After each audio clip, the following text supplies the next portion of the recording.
Commander Vex Thorn was having what the humans would call a monumentally bad day, though he wouldn't understand that reference for another 20 minutes. The emergency klaxon had been wailing for 6 straight hours in the Galactic Wildlife Protection Agency headquarters, which was approximately 5 hours and 59 minutes longer than his patience typically lasted. "Sir, we've lost another rescue team," announced Lieutenant Crix, his voice carrying that special tone reserved for delivering news that would make someone's day significantly worse. "That's the 5th one today." Vex's 4 eyes blinked in sequence, a nervous habit he'd developed during his 40-year career of dealing with the galaxy's most dangerous wildlife situations. "Lost them how, exactly?" "Well, technically they're not lost, sir. They just refused to get within 3 parsecs of the research station. Captain Brutox of the Heavy Assault Marines sent a message." Crix consulted his tablet, clearing his throat dramatically. Quote, "I'd rather wrestle a Venusian acid spitter with my bare tentacles than deal with those things," unquote. "Those things," Vex repeated slowly. "Being cubs." "Yes, sir, baby Razorfangs." Vex leaned back in his chair, which protested with a squeak that somehow managed to sound judgmental. Razorfangs were the apex predators of the Outer Rim, creatures so terrifying that entire star systems had been abandoned just because someone thought they saw one in the distance. Adult Razorfangs had been known to hunt battlecruisers for sport, and now, somehow, 3 cubs were trapped on Research Station Omega-7, which was currently doing its best impression of a collapsing house of cards in a hurricane. "How long until the station's structural integrity gives out completely?" he asked, though he was pretty sure he didn't want to know the answer. 18 hours, sir. Maybe less if they keep trying to claw their way out of the containment area." Vex stared at the holographic display showing the station's deteriorating condition. Red warnings blinked like angry Christmas lights, if Christmas lights could convey existential dread. The irony wasn't lost on him that the galaxy's most feared predators were currently trapped like kittens in a tree, except this tree was in space and about to explode. "Sir?" Crix ventured cautiously. "There is one option we haven't tried yet." Vex's expression suggested he was preparing for news that would somehow make his day even worse. "And that would be?" "We could call a human." The silence that followed was the kind of silence that occurs when someone suggests something so outrageous that it temporarily breaks everyone's ability to process language. Vex's 4 eyes blinked again, but this time not in sequence. This was more of a system reboot blink. "A human," he repeated, as if testing how the words felt in his mouth. They tasted like desperation, with notes of insanity. "I do have a reputation for handling dangerous animals, sir. There was that incident last year where one of them convinced a pack of death wolves to form an orderly queue for medical treatment." Vex remembered that report. He'd filed it under unexplained phenomena because the alternative was filing it under humans are absolutely insane, and that folder was getting uncomfortably thick. "Get me a human," he said finally, the words coming out like he was ordering his own execution. "And Lieutenant, make sure they're certified for dangerous animal rescue. The last thing we need is some amateur getting eaten on live galactic news feeds." "Already on it, sir. I found someone perfect. Jake Morrison, wildlife specialist from Earth. His references are interesting." As Crix busied himself with making what was possibly the strangest emergency call in GWPA history, Vex couldn't help but wonder if this was how his career was going to end. Not with a bang, not with a whimper, but with a human doing something that would probably make him question everything he thought he knew about the universe. Again, the video call connected with that peculiar static that suggested it was traveling through about 17 different relay stations, each one probably wondering why anyone would want to contact the 3rd planet from an unremarkable yellow star. When Jake Morrison's face appeared on screen, Vex's first thought was that this had to be some kind of mistake. The human was sitting in what appeared to be a kitchen, casually spooning cereal into his mouth, while wearing a t-shirt that read, "I survived the Australian outback and all I got was this lousy scar." He looked like he'd just rolled out of bed, which, given Earth's time zones, he probably had. "Morning," Jake said around a mouthful of cereal, raising his spoon in what Vex assumed was a greeting. "You the guy with the animal problem?" Vex struggled to reconcile this laid-back individual with the species that had somehow convinced death wolves to form queues. "Commander Vex Thorn, Galactic Wildlife Protection Agency." "Mr. Morrison, I need to stress the severity of this situation. We have 3 Razorfang cubs trapped on a collapsing research station. Every trained rescue team in the sector has refused the mission." Jake paused mid-chew, raising an eyebrow. "Razorfangs. Those are the big lizard cat things with all the teeth? Lizard cat things, Vex repeated faintly. Mr. Morrison, these are apex predators. Adult razor fangs have been known to hunt starships. Their cubs are still capable of ripping through reinforced titanium with their claws. Right. Scared babies then, Jake nodded, taking another bite. How old are we talking? Approximately 6 months in your Earth time. So basically teenagers. Got it. Jake set down his bowl and leaned closer to the screen. What's the timeline? 17 hours before complete structural failure. Jake glanced at something off-screen, presumably a clock. I can be there in 12. What's the pay? Vex blinked all 4 eyes simultaneously. In his 40 years of wildlife management, no one had ever asked about payment before asking about survival odds. Standard galactic rescue rates apply, but, Mr. Morrison, I feel I should emphasize that these creatures have terrified, experienced combat veterans. Our best military units won't go near them. Yeah, that's usually the problem, Jake said, standing up and walking toward what looked like an equipment closet. People see big teeth and claws and assume the worst. Most of the time, scared animals just need someone who isn't afraid of them. Mr. Morrison, with all due respect, your species has something of a reputation in the galactic community. Jake paused in his packing, a curious expression crossing his face. What kind of reputation? Vex consulted his notes, wondering how to diplomatically explain that most of the galaxy considered humans to be certifiably insane. You're the species that domesticated wolves, and then looked at tigers and thought those would make good pets too. There are reports of your people keeping venomous snakes in glass containers in their homes, for fun. Oh, that reputation, Jake grinned, tossing what appeared to be a spray bottle into a duffel bag. Yeah, fair enough. Look, Commander, animals are animals. Doesn't matter if they're from Earth or the Outer Rim. They want food, safety, and not to be scared. Everything else is just details. Details, Vex muttered, watching the human pack what looked suspiciously like dog treats alongside serious-looking rescue equipment. Mr. Morrison, what exactly is your plan for handling 3 terrified apex predators? Jake held up the spray bottle. Same thing I use on misbehaving house cats. Firm, but gentle guidance, positive reinforcement, and if all else fails, distraction techniques. He paused, considering. Might want to have the station's food replicators ready to produce about 50 pounds of fresh meat. Growing cubs are always hungry. You're going to feed them? Well, yeah. Hard to be scared and angry when you're having dinner. As Jake continued his apparently casual preparation for what every military expert in the galaxy had deemed a suicide mission, Vex found himself wondering if humans were brave, insane, or if there was actually no difference between the two.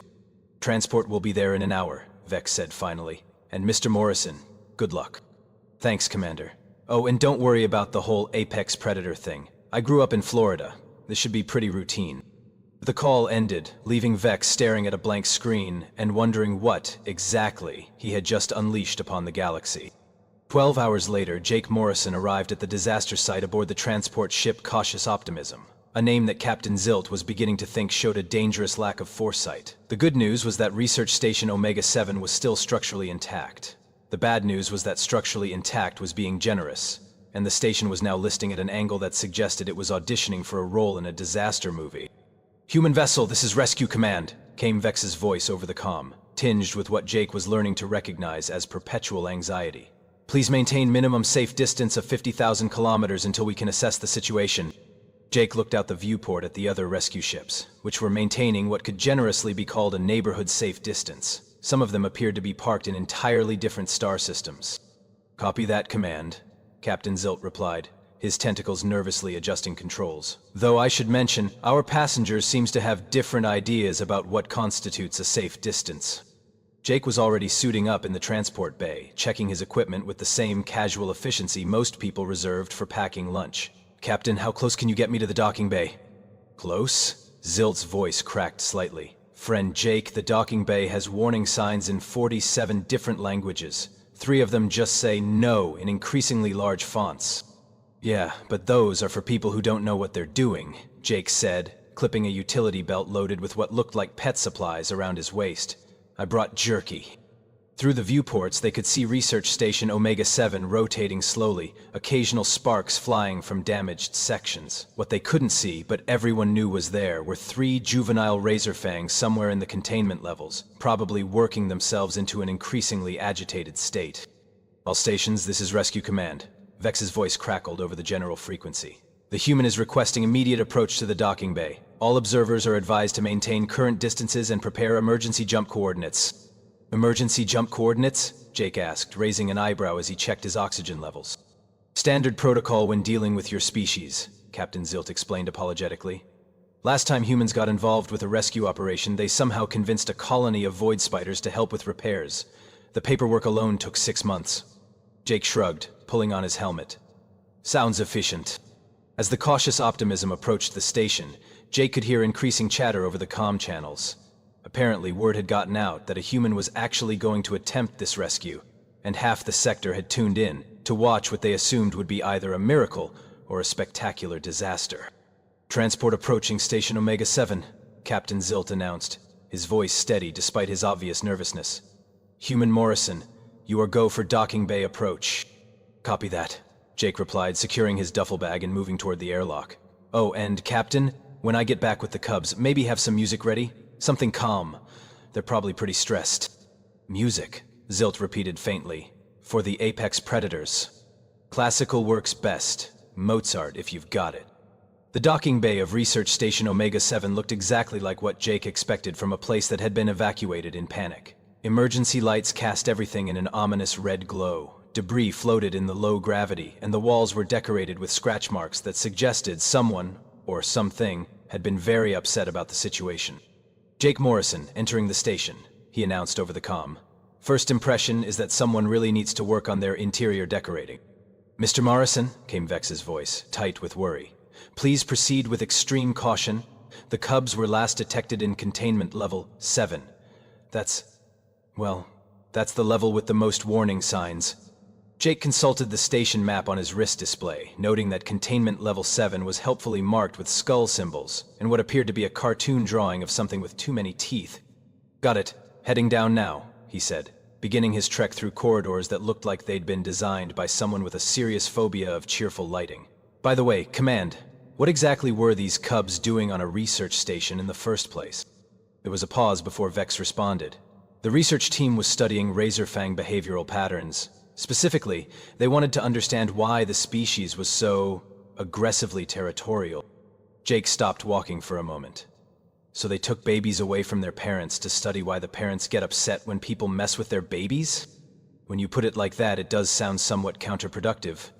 No wonder the Cubs are scared, Jake muttered, resuming his descent toward level 7. Okay, people, I'm approaching the containment area now. If anyone's got those food replicators warming up, now would be a good time. The entrance to containment level 7 was a masterpiece of intimidation. Warning signs in every known language covered the blast doors like particularly aggressive wallpaper. Someone had even added a few unofficial ones, including what appeared to be a hand-drawn sketch of a stick figure being eaten by something with entirely too many teeth. Mr. Morrison? Vex's voice crackled through the comm. Sensors indicate the Cubs are approximately 30 meters beyond those doors. Heart rate monitors suggest they are agitated. Jake examined the door controls, noting the cheerful red emergency lockdown light that had been blinking for the past several hours. Define agitated. He's stress pacing, and have torn through approximately 3 layers of reinforced containment barriers. So, normal scared animal behavior then, Jake said, beginning to override the lockdown sequence, just with better claws.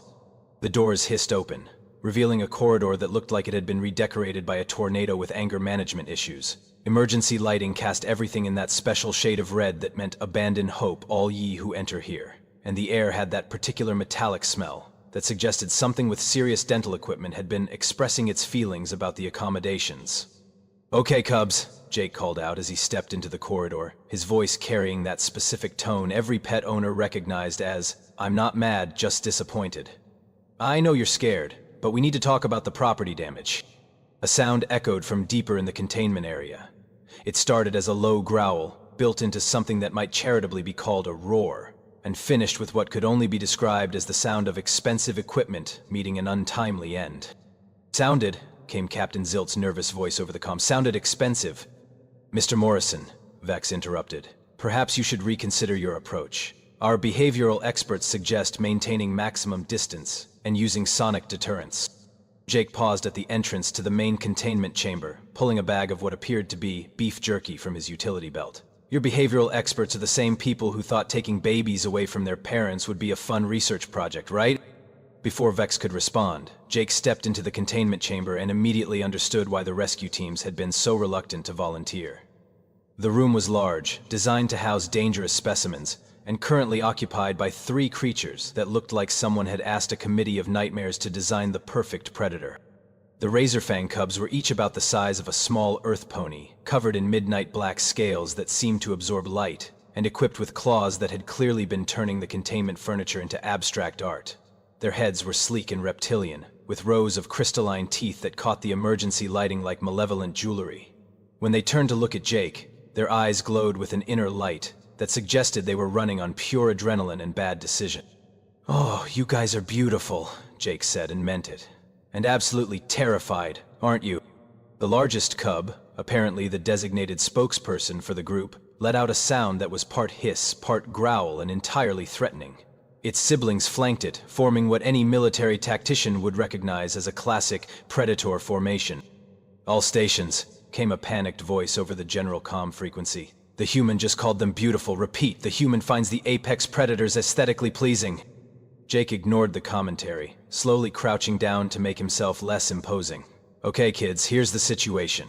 Your temporary accommodations are about to become significantly less temporary due to structural failure. I'm here to help you relocate to somewhere with better lighting and fewer emergency klaxons." The cubs watched him with the intense focus of creatures trying to decide if he was a threat, prey, or something else entirely. Their claws extended and retracted rhythmically, carving deeper grooves into the deck plating. "I know the whole crouching thing doesn't look very impressive," Jake continued conversationally, "but where I come from, we have these animals called cats. Different size, same attitude. The key is showing them you're not going to hurt them, even when they're convinced the whole world is out to get them." He slowly reached into his bag and pulled out a piece of jerky, tossing it gently toward the cubs.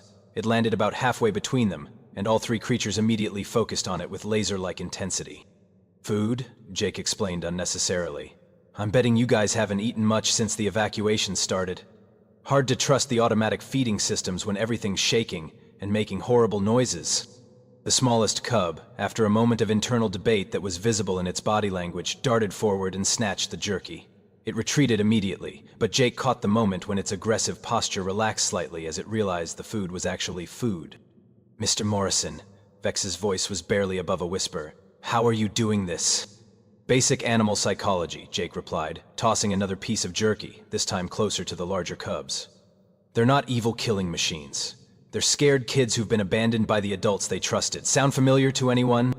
Over the next hour, Jake methodically worked his way closer to the cubs, using a combination of food, patience, and what could only be described as aggressively calm body language. He talked to them constantly, maintaining the same conversational tone he might use with a neighbor's dog. "The thing about being an apex predator," he explained to them while slowly extending his hand for the largest cub to investigate, "is that everyone expects you to be scary all the time. But I bet most of the time, you guys just want to nap in the sun and maybe chase something that moves funny." The largest cub, after several minutes of careful consideration, allowed Jake to touch its snout. Its scales were surprisingly warm, and when Jake scratched behind what might charitably be called ears, the creature made a sound that was unmistakably a purr. "All stations," came Captain Zilt's amazed voice. "Please confirm. Did that apex predator just purr?" "They're basically large carnivorous house cats," Jake said, now confidently petting all 3 cubs, who had apparently decided he was acceptable. "Highly intelligent, very social, and probably missing their parents something fierce." The station shuddered ominously, and several new warning lights began blinking in what Jake assumed was the universal color for "time to leave now." "Okay, kids," he said, standing up slowly. "Field trip time. Who wants to see the inside of a spaceship?" The cubs looked up at him with expressions that suggested they were willing to follow this strange, fearless creature wherever he might lead them. Which, as it turned out, was exactly what the situation required. Getting 3 apex predator cubs to follow you through a collapsing space station, Jake discovered, was surprisingly similar to herding particularly large and toothy ducklings. The cubs had apparently decided that this weird bipedal creature was now their temporary guardian, and they followed him through the corridors with the kind of devoted attention usually reserved for pack leaders or can openers. "Acraze stations, this is Morrison," Jake announced over the comm as they made their way toward the docking bay, the cubs padding along behind him like the galaxy's most dangerous parade. Package secured. 3 healthy cubs, no injuries, currently following me like I owe them treats. The silence that followed lasted exactly long enough for Jake to wonder if his comm had malfunctioned. Morrison, Vex's voice finally crackled through, carrying a tone that suggested he was processing information that didn't fit into any of his existing mental categories. Did you just say they're following you voluntarily? Yeah. Turns out when you treat scared animals like scared animals instead of monsters, they respond pretty well, Jake replied, pausing to let the smallest cub investigate a floating piece of debris. Who knew? The station groaned ominously around them, the sound of metal stress fractures competing with the increasingly urgent emergency klaxons. According to Jake's display, they had maybe 15 minutes before the station's structural integrity reached what engineers like to call the catastrophic failure threshold. Okay, kids, Jake said to the cubs, time to pick up the pace. The nice space station is having some stability issues. As if to emphasize his point, a section of corridor ceiling chose that moment to buckle dramatically, showering them with sparks and debris. The cubs immediately pressed closer to Jake, their protective instincts apparently extending to their new pack leader. Morrison, came Captain Zilt's voice, tight with concern. Sensors show multiple structural failures approaching your position. You need to move faster. Working on it, Jake replied, but he had a problem. The cubs were willing to follow him, but their idea of urgent movement didn't quite match the situation's requirements. They kept stopping to investigate interesting smells, mark territory, or engage in brief play-fighting sessions that would have been adorable if they weren't happening in a collapsing death trap. Hey, Jake called to the largest cub, who had paused to claw experimentally at a wall panel. Focus up, buddy. Save the redecorating for later. It was then that Jake had what he would later describe as either his best or worst idea of the day. Reaching into his bag, he pulled out a small device that looked suspiciously like a dog whistle. All stations be advised, he announced over the comm. About to attempt emergency evacuation procedure. What kind of procedure? Vex asked, though his tone suggested he wasn't sure he wanted to know. Jake put the whistle to his lips and blew. The sound that emerged was barely audible to human ears, but the effect on the cubs was immediate and dramatic. All 3 creatures snapped to attention, their eyes fixed on Jake with laser-like focus. Good, Jake said, beginning to jog toward the docking bay. Now, follow. What happened next would be discussed in xenobiology textbooks for decades. The 3 razor-fang cubs, apex predators whose species had terrorized entire star systems, began following Jake through the corridors in perfect formation, matching his pace exactly and responding to his hand signals like they'd been trained for years. All stations, came a stunned voice over the general frequency. Please confirm visual. Are those apex predators heel training? It's not heel training, Jake panted as they navigated around a collapsed bulkhead. It's pack behavior. They've decided I'm the alpha, so they're following pack protocol. Pack protocol? Vex's voice had reached a pitch that suggested his worldview was undergoing rapid and uncomfortable revision. Predators are social animals, Commander. They understand hierarchy, cooperation, and group survival. The problem is, most people see the teeth and claws and forget about the intelligence behind them. The docking bay was a welcome sight, even though it was currently decorated with several new holes that definitely hadn't been in the original architectural plans. The cautious optimism waited with its cargo bay doors open, Captain Zilt presumably at the controls and ready to depart the moment they were aboard. Transport, this is Morrison, approaching for boarding with passengers. Passengers, Captain Zilt repeated faintly. Right, the apex predators are passengers now. Getting the cubs onto the ship required some creative logistics. They were perfectly willing to follow Jake, but the unfamiliar environment of the cargo bay made them nervous. Jake solved this problem with a combination of patience, treats, and what he privately thought of as aggressive cheerfulness. This is a spaceship, he explained to them, as if conducting a guided tour. It's like a really fast cave that travels between stars. Very safe, excellent climate control, and the artificial gravity is top-notch. The cubs explored their new surroundings with the cautious curiosity of intelligent creatures in unfamiliar territory. When they seemed satisfied that the cargo bay wasn't going to eat them, they settled down in a rough circle with Jake in the center, apparently having decided that their new pack leader needed protection. Morrison to command, Jake announced as the ship undocked from the disintegrating station. All passengers secured and comfortable. Beginning transit to designated drop-off coordinates. Drop-off coordinates? Vex asked. Well, yeah. I assume you've got somewhere safe to take them where they can be reunited with their family group. There was a pause that lasted long enough to be uncomfortable. Mr. Morrison, Vex said carefully, the cub's parents were relocated to a different system when the research began. Standard safety protocol. Jake stopped scratching behind the largest cub's ears, a motion that caused all three creatures to look at him with concern. Let me get this straight, Jake said, his voice carrying a tone that Captain Zilt would later describe as ominous calm. You took babies away from their parents for research purposes, put the parents in a completely different star system, and now you're surprised that the babies are traumatized?